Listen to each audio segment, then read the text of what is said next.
General William Mitchell on the issue of the United States Air Force. Brief summary.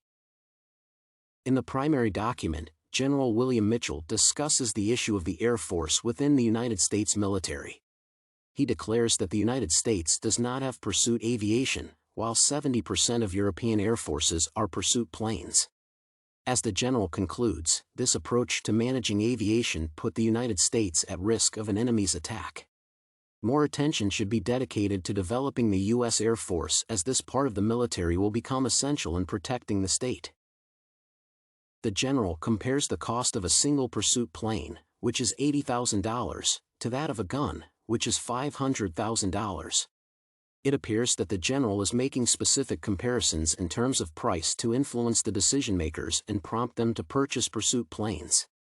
Moreover, the general specifically references Congress's decision to allow 16,000 soldiers to be in the Air Force, with appropriate preparations and planes needed for their service. However, General Mitchell argues that France has 10 times this force in terms of planes and manpower. Additionally, he discusses the potential development of aviation, such as the use of communications to control these forces and the capabilities of planes in the air and on land. General William Mitchell was a military professional since his first enlistment in the Wisconsin Infantry in 1898. He served in the Army as a brigade general until his resignation on February 1, 1926. The general's critique of the Air Force was written in the 1920s. General Mitchell is trying to depict the picture of the Air Force becoming the first line of defense with appropriate funding and purchasing of the required airships. Analysis.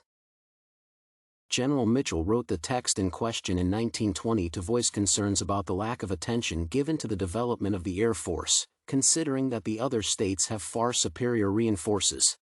Notably, according to the U.S. Air Force website, the general, when he returned to the United States on February 28, 1919, he was detailed as Director, Military Aeronautics and Chief, Training and Operations Group, Office, Director of Air Service, Washington, D.C., to April 27, 1921. Hence, when this text was written, General Mitchell was working closely on the development of the Air Forces, which might have provided him with the necessary insights to critique the state of this part of the military at that time. Admiral William Moffett wrote a critique of General Williams' assessment of the Air Force. Moffett published his critique 5 years after General Mitchell's letter was released, more specifically, in 1925.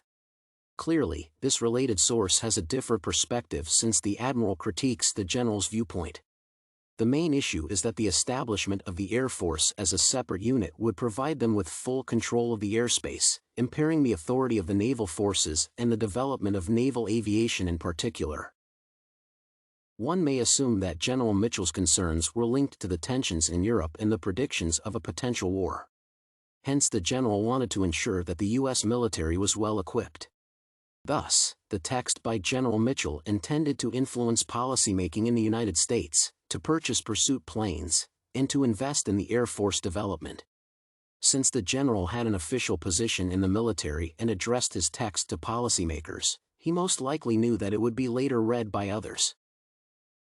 Although the general offers a fair assessment of the military affairs in the United States and abroad, one can argue that there is some bias. Namely, it is linked to his position in the Air Force at that time, which would predispose him to advocate for more funding dedicated to the Air Force. Years later, U.S. Army officials seem to uphold the opinion of General Mitchell about the importance of the Air Forces since the Air Force has become the world's premier aerospace force. Conclusion.